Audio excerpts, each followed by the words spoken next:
시간입니다. 오늘 본문은 오순절 성령 강림 사건을 다루고 있습니다. 본문보다 앞인 사도행전 1장에서는 사망의 권세를 이기시고 부활하신 예수께서 제자들에게 선교의 대사명을 주시며 성령 강림의 약속을 주시고 승천하셨던 사건과 더불어 가룟 유다를 대신해서 마띠아가 새로운 사도로 선출되는 사실을 알리고 있습니다. 이제 예수를 쫓는 제자들은 예수께서 계시지 않는 가운데 사도들이 중심된 그리스도 공동체를 이루게 되었습니다. 오늘 함께 살펴볼 본문은 바로 사도들을 중심으로 한 이러한 그리스도의 공동체에 예수께서 약속하신 성령께서 강림하심으로 예루살렘부터 교회가 태동하게 되는 역사를 다루고 있습니다. 오순절의 유래는 크게 두 가지로 볼 수 있습니다. 첫 번째로는 농업적인 배경입니다. 오순절은 유월절 후 첫 안식일 다음 날로부터 7주 후에 그 다음 날을 계산하여 지키는 날입니다. 네, 조금 복잡한데요. 이날은 보리 추수를 기념하여 지켰다고 합니다. 그래서 이날을 맥추절 혹은 맥추의 초실절이라고도 불렀습니다. 이날이 유월절 후 첫 안식일 다음 날로부터 7주 후에 지켜지는 절기라는 사실은 이 날을 가리키는 구약 성경 용어인 칠칠절이라는 이름에서 잘 드러납니다. 사실 오순절이라는 말은 오순절이라는 우리말 이름은 다섯을 가리키는 오와 열을 가리키는 순을 결합시켜 50일째 되는 절기를 가리킵니다. 이러한 오순절은 구약시대의 유월절과 장막절 사이에 지켜졌던 3대 절기 중에 하나로서 농업적 성격을 지니는 축제였습니다. 유대인들은 이날에 보리로 떡을 만들었고 여호와께 촛소제를 드리는 축제의 분위기로 성회로 모여서 예배를 드렸습니다. 그 다음으로는 유월절을 역사적 배경으로도 볼 수 있습니다. 유월절이 이스라엘 민족이 애굽으로부터 자유를 얻은 날을 기념하는 절기였다면 오순절은 그들이 하나님께서 약속하신 땅 가나안 땅에 들어가게 된 것을 기념하는 절기라는 의미가 있습니다.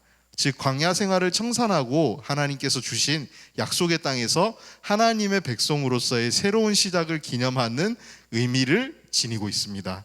오순절의 이러한 구약적 의의는 신약시대의 새로운 하나님 나라의 본격적인 시작으로 말할 수 있는 초대 교회의 태동으로 이어진 것을 오늘 본문에서 볼 수 있습니다.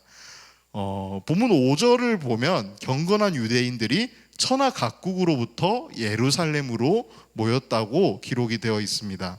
이 디아스포라 유대인들은 이 절기를 지키기 위해서 예루살렘으로 몰려든 만큼 이 오순절은 당시에 그만큼 중요한 절기라는 것을 알 수 있습니다.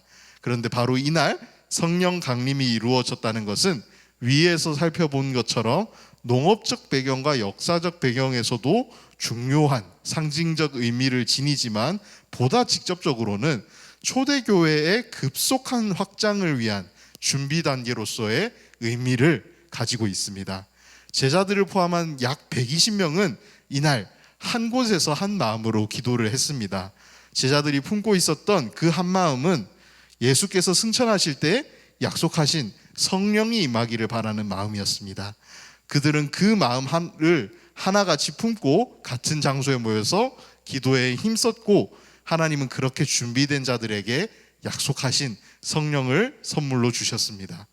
성령이 임함으로써 나타났던 결과가 무엇이었죠? 바람이 나타나고 또 불이 내리고 그 다음에 그곳에서 기도하던 제자들의 입에서 방언이 나왔습니다. 그런데 좀 더 정확하게 살펴보면 이 세 가지는 모두 성령 강림을 나타나기 위한 상징일 뿐입니다. 하나님께서 오순절 성령 강림의 증거로 방언을 말하게 하신 것은 복음 전도를 위한 사전 작업이라고 할 수 있습니다. 오순절은 예루살렘에 많은 사람들이 몰려든 시기였습니다.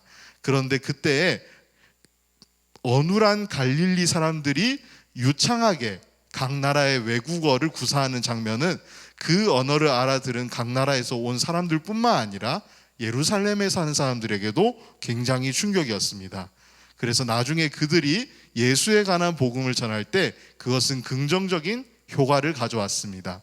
베드로는 이 광경을 목격한 사람들을 향해서 예수를 믿으면 이 놀라운 성령을 선물로 받을 것이라고 외쳤고, 이때 새로운 제자의 수가 3천이나 더해졌다고 후에 나오는 40절과 41절에서 볼 수 있습니다. 또 뿐만 아니라 후에 바울과 같은 선교사들이 소아시아 지역을 비롯한 각지 복음의 전도를 할 때도 많은 사람들이 오순절 강림 사건을 목격을 했고, 기독교에 대한 호의적 감정, 예수님을 영접하는 그러한 기억이 있었기 때문에 이 사람들도 이미 그리스도인이 되었고 복음을 더욱더 마음을 열어서 수용할 수 있었습니다. 오늘 본문을 통해서 함께 살펴볼 두 가지 핵심 포인트를 나눴으면 좋겠습니다. 첫 번째 핵심 포인트는 주의 말씀에 순종하는 사람들이 성령 충만함을 받을 수 있습니다. 1절에 보면 오순절 날에 성도들이 다 같이 한 곳에 모여 있다고 증거하고 있습니다. 여기서 한 곳이란 마가의 다락방이거나 성전이었을 것이라고 추측됩니다. 그런데 성도들이 이처럼 한 곳에 모여 있었던 것은 단순히 오순절을 지키기 위한 것이 아니었습니다. 그들이 성전에 함께 모여 있었던 것은 예수께서 승천하시기 전에 주신 명령을 지키기 위함이었습니다. 주님께서 승천하시기 전에 제자들에게 예루살렘을 떠나지 말고 내게 들은 바 아버지의 약속하신 것을 기다리라고 명령하셨습니다. 그래서 사도들과 120명의 성도들은 성령을 받기 위해서, 그 약속하신 성령을 받기 위해서 함께 모여 기도했던 것입니다. 이렇게 주의 말씀을 믿고 순종하여서 모여있던 성도들에게 하나님께서는 성령이라는 선물을 충만히 부어주셨습니다. 성도가 성령을 충만히 받기 위해서는 주님의 말씀에 온전히 순종해야 됩니다. 주의 말씀에 불순종하면서 성령을 받을 수 있는 사람은 아무도 없습니다. 그리스도의 십자가 복음의 진리를 믿고 예수를 구주로 인정하고 그 말씀에 순종하는 사람만이 성령 충만할 수 있다는 사실을 오늘 우리가 본문을 통해서 기억했으면 좋겠습니다. 두 번째로 우리가 기억해야 되는 포인트는 오순절 성령 강림 사건은 온 인류가 그리스도 안에서 하나로 회복되는 사건입니다. 본문을 보면 오순절 성령 강림 사건을 통해 세계 각지에서 온 유대인들과 또 유대교에 입교한 사람들이 어떻게 반응하였는지 나와 있습니다. 그들은 성령 강림 사건으로 인해서 그리스도의 제자들이 성령 충만함을 입고 성령이 말하게 하심을 따라서 세계 각지에 방언으로 말하는 것을 보고 소동하였습니다. 그리스도의 제자들이 이처럼 성령 충만하여서 세계 각지의 방언을 자유롭게 하였던 이 사건이 지니는 의미는 무엇일까요? 그것은 죄로 나뉘어진 인류가 그리스도 안에서 다시 하나로 회복되는 것을 보여줍니다. 오늘날 이 세상에는 수많은 종족들이 살고 있고 또 각 종족들마다 그들만의 언어가 있습니다. 인류가 무엇 때문에 이처럼 나뉘었고 우리가 다른 말을 사용하게 되었습니까? 바로 인간의 죄 때문이었습니다.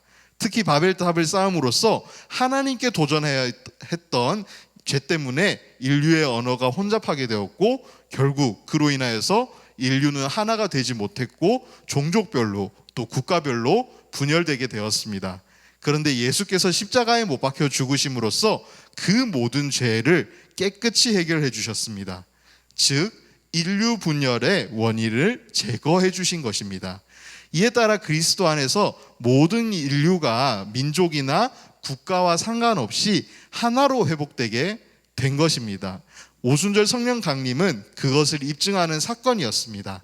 다시 말해 오순절 성령 강림 사건은 바로 온 인류가 그리스도 안에서 하나로 회복되는 사건이었고 그 증거로서 성령 충만함을 입은 제자들이 세계 각국의 방언으로 말하게 된 것입니다. 지금 우리들은 어떤 기준으로 너와 나 혹은 우리와 남을 구별하고 계십니까? 혈통입니까? 민족입니까? 아니면 국가입니까? 아니면 내 생각과 다른 사람을 또 차별하고 있고 멀리하고 있진 않습니까? 성령 충만한 우리들은 주 안에서 그 모든 기준을 뛰어넘어야 합니다. 주님이 이미 헐어버리신 그 담을 우리는 다시 쌓아서는 안 될 것입니다.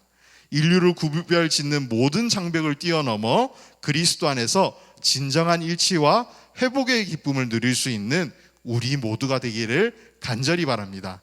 그리고 주님께서 명령하신 대로 한 손에는 복음을 들고 또 한 손에는 사랑을 들고 성령 충만이 담대히 이 세상 가운데 나아가는 우리 유아부의 모든 가족들이 되기를 간절히 소망합니다. 오늘 나눈 말씀 함께 기억하면서 기도함으로 마무리하겠습니다. 주님 감사합니다. 죄인이었던 우리들을 위해서 십자가에 죽으시고 다시 사시고 정말 또 다시 오시겠다는 약속을 주신 주님, 우리가 정말 주님을 믿고 순종함으로 주님께서 주신 그 선물, 성령의 선물을 받는 우리들이 될 수 있도록 간절히 기도드립니다. 주님께서 명령하신 것들, 주님께서 주신 말씀들 순종하면서 정말 주님의 제자가 될 수 있도록 우리를 이끌어 주시고, 또 주님께서 우리를 하나로 모으셨듯이 우리가 정말 하나 되어서 주님이 주신 명령, 정말 복음을 들고 사랑을 들고 나아가는 우리 유아부의 예꼬 친구들과 우리 선생님이 될 수 있도록 도와주시옵소서. 예수님 이름으로 기도드립니다. 아멘.